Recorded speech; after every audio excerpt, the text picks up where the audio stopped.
Alright, the weather's cooling down and I'm starting some greenhouse projects. I'll be showing you lots of videos on little ideas I have for greenhouse projects that are good for even your patio, for small space gardening, for whatever it is you want to do. Right now what I'm going to do is start conditioning some hay bales because I'm going to do some hay bale gardening. There's a lot of great benefits to the hay bale gardening. You know, first of all, it's much less expensive than buying soil to do raised beds. These bales cost me about $1.50 a piece. I got 20 of them. They line the whole greenhouse. So I can never do with dirt what I'm going to be able to do with these bales. I'm going to condition them to be able to plant directly in the bales. There's a lot of benefits to that. First of all, they're already raised off the ground. So people with handicaps, like my brother-in-law's in a wheelchair, you don't have to bend over and get on the ground to weed or pick or harvest or take care of the plants. You can just go right along the side. You know, if you have a bad back, you could just get your little rolling chair and sit, and you would be right level with these bales. Another good thing about them is that you're going to be using straw bale, and you're going to be using the cut end of it, so they'll be more or less sterilized, so you won't have a lot of grass growing up in it. So you won't have a lot of weeding to do. It's going to be a pretty clean, pretty easy gardening system. And they will be preconditioned, so they will be already fertilized. You won't have to fool with them after that. The only maintenance you're going to actually have is to kind of watch them a little bit for bugs here and there, but even that's not as big of a deal as what you would have with a normal garden, because the bales tend to confuse the insects, you know, like ants, and it's mostly, and like the things that we have a lot of problems with, your crawling things like the caterpillars, the worms, the tomato worms and stuff, and the ants and so forth. When they get to the bottom of the bale, it's very confusing. They can't find their way to the top as easily, and they don't find the plant right off the bat, so they tend to just keep going, so you don't have nearly as much of a bug situation as you would normally have with regular gardening. So there's a lot of great benefits, even more than I've mentioned, and we'll kind of go along those as I show you the process. But the first thing you're going to have to do, and I'm going to probably break this up into a few different videos so that it's easy for you to find which step on how to do it. But the first thing you've got to do is condition your bales. There's a couple of reasons you're conditioning these bales. What you're doing is you're actually breaking them down and starting the decomposition process so that you start with fresh, sterilized soil. Basically, you're making your own dirt that is full of organic matter. So we're going to add some nitrate to start the cooking process and go ahead and get these things started in the decomposition process. Another thing is that it's going to heat up a whole lot while it's in this process. Do not plant your seeds or it will kill your seeds. But the good thing about the heating up is that it usually does kill most of any other seeds that might be in the bale. If there's some grass seeds in there, it'll, not all of them, but it'll kill most of them, and you won't have a whole lot of grass problem. Especially if you're using straw bales, which is the stalks of wheat. There's no real amount of seed in there anyway, so it just makes it a lot easier. So the first thing you're going to do is line up your bales, and I'm going to show you the proper way to do that.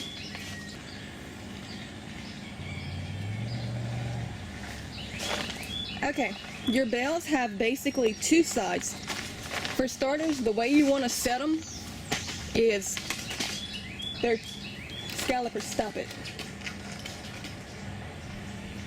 They're 4 feet long, 2 feet wide on this end, and usually 3 feet on the top end. And you may think it'd be more stable to set them on the flat end so that you can get a larger growing surface. But what you want is you want the short end, the 2 foot, and you want the cut end. I don't know how well you can tell on the camera, but this is not the cut end. On a stack, there's always a folded end where the grass is kind of just laying down, or the hay or straw, or whatever you're using. And then there's the cut end. You want the cut end up for a couple of reasons. For one, so that your nitrates and fertilizers will go deep into the stalks and not just kind of be laying on the surface. Another reason is because it's loose. It's easier for the plant roots to get down in. You know, root plants like carrots and stuff, they don't like a lot of resistance. So it's just easier for them to dig down into because it's all straight up and down. So you want to make sure everything is standing up on its end, like this. And you want to make sure that it's on the right side. See this one? This one is upside down.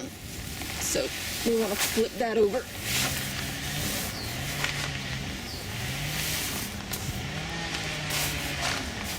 See how much neater and cleaner and straight cut this side is. That's what you want. So now everything is properly aligned. The next thing we've got to do is start cooking. The conditioning process will take you about 12 to 14 days, and you'll know when you're done with the conditioning by the temperature of the hay bales. But to start your conditioning on day one, when you start with your hay bales, what you're going to want to do is get nitrogen. You need pure nitrogen. You want about a 3400 nitrogen, and you're going to add about a half a cup to each bale. And then you're going to water it in, and when you water it in, soak it in really good, and make sure the bales are absolutely and completely drenched. And you may want to come out and wet them probably 2 or 3 times a day, or what I'm going to do is just run a soak hose over the top of all of them and just leave it on low. Now once you add your nitrogen, every other day you're going to add another half a cup for up to 6 days. So what you're going to end up with is, today I'm going to put my nitrogen and soak it in. Tomorrow I'm just going to keep wetting it. Then the next day I'll add another half a cup of nitrogen. And then the next day I'll keep wetting it up to about the 6th day. And then I'm going to judge that by watching the temperature of the bales. The bales are going to rise. They're going to get really hot, upwards of 120 degrees. So you got to keep them wet, because what you won't find in hardly any video or tutorial or how-to online that I've found about these hay bales, they tell you all the benefits, and there are great benefits to this. Like, it is really easy and good for growing. You can put one of these on your patio. You know, if you don't have a lot of good soil or a big yard, you know, maybe you've got a good concrete driveway, you can put one on your driveway and still grow stuff in it. It makes it very beneficial, it makes it very good, but what they don't tell you is there is a danger. Hay bales, when they're cooking, have a danger of catching fire because they get very hot. That's why you have to keep them very wet. I know there's a lot of tutorials out there and stuff that will tell you, oh, this is a great thing to do, you know, under your patio right next to your house, and I would say don't do it. You know, under your patio, yes, if it's away from the house, but I would never put one of these right next to my house, just because there is always that slight chance of combustion. But if you keep them wet, it's usually a non-issue, but it is possible, so I'd rather be careful with that. Cooking a scallop or having a ball in here just climbing all over everything. That's the noises you're hearing. But yeah, you got to keep this thing absolutely wet. You want to soak it until the water's running out of the bottom so that you know it's wet. Wet it a few times a day and you should be fine. So what you begin to do is you're going to put a half a cup on each bale.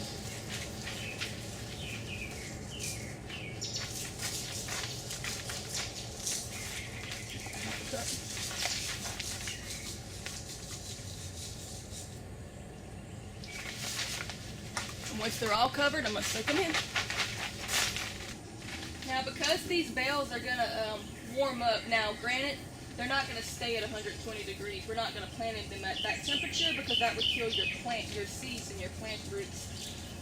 We're going to wait for them to cool back down, but they will always maintain a small amount of warmth, which is good in a greenhouse over the winter because it will also help to insulate your greenhouse, but it also helps to keep your plant roots warmer longer, so it will extend your growing season even if it's outdoor. But in your greenhouse, it will help to keep the greenhouse warm throughout the winter, so it's a free source of heating for your greenhouse to help to kind of keep the temperatures regulated in your greenhouse and to extend the growing season on the roots even if you're doing it outside. Another thing is that they'll hold a lot of water. These bales weigh about 50 pounds apiece. Once they're soaked with water, they'll be a good 150 pounds, so they'll be holding a lot of water. So that also gives you a kind of a heat sink effect where they'll warm up during the day in the greenhouse, and they're so full of water that at night they'll slowly dispense that warmth back into the greenhouse. So it's a very good way to keep your greenhouse temperature regulated over the winter months when it's really cold outside. Alright, like I said, you got to get it really wet, so I'm going to use a regular garden hose to really dissolve that nitrate and get it down in and make sure the whole thing is soaked. And if you only have 1 or 2 or 3 little bales that you're experimenting with, say on your driveway or something, using a hose is absolutely fine. Just go out and wet it 2 or 3 times a day. make sure it's completely soaked. But I have 20 bales in here, and I don't want to be standing over each bale every day for 2 or 3 times a day until it's completely soaked. So for the first, when you have a lot of bales like I do, for the first initial wetting, I'm going to use the hose to make sure that everything is all saturated, and then after that I'm going to run a soak hose over the entire thing and just leave it on low. So I won't have to fool with it that much, and then I'll just be able to monitor the temperatures with a thermometer or a meat thermometer or anything like that. And every other day for the next about a week, I'll be adding another half cup of nitrate, and then I'll show you the next step after that.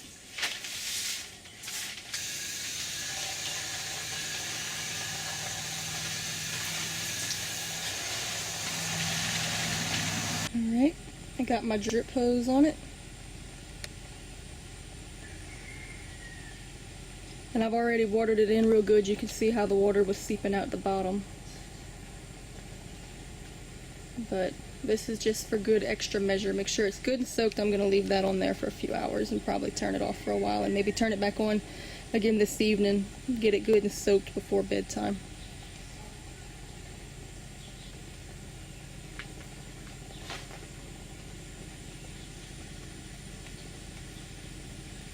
Once I have my plants, I'm going to take this down to just a single line of soak hose so that I never have to water the plants either. Just turn it on. Or you could put it on a timer if you wanted to not have to fool with it at all. Very, very simple.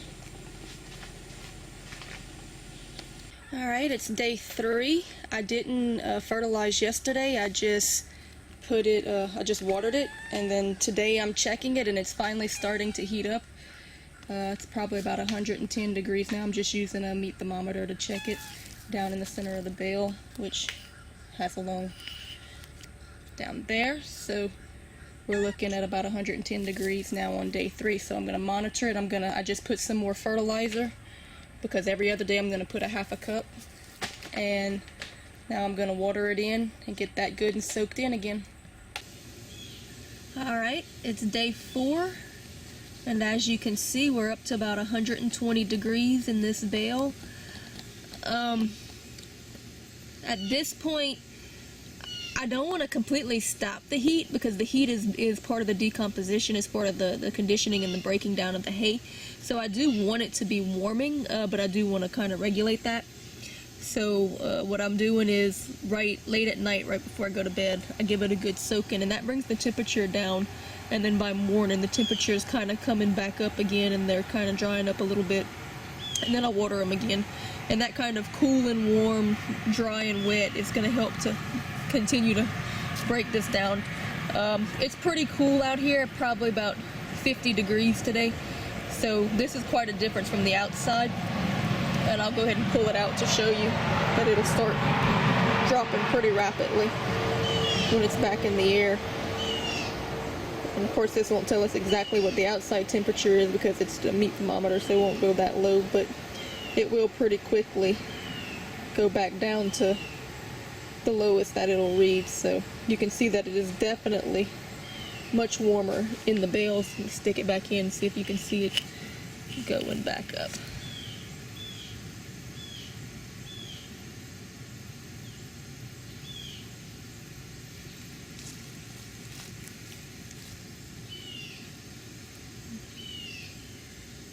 And it'll slowly go back up to where it was at about 120.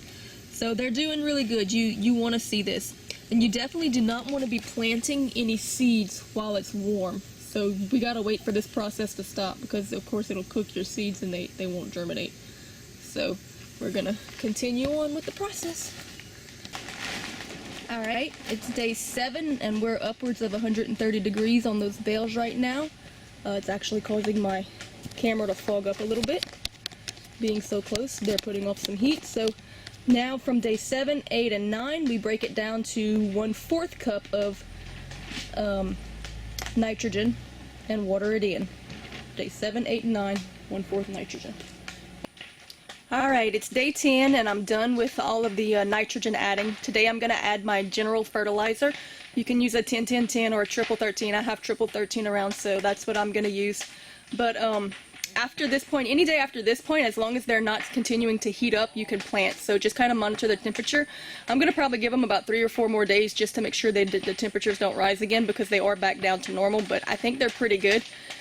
During that process, if you see mold growth or fungus, or they get really nasty looking, that's actually what you want, because it shows that it's breaking down properly.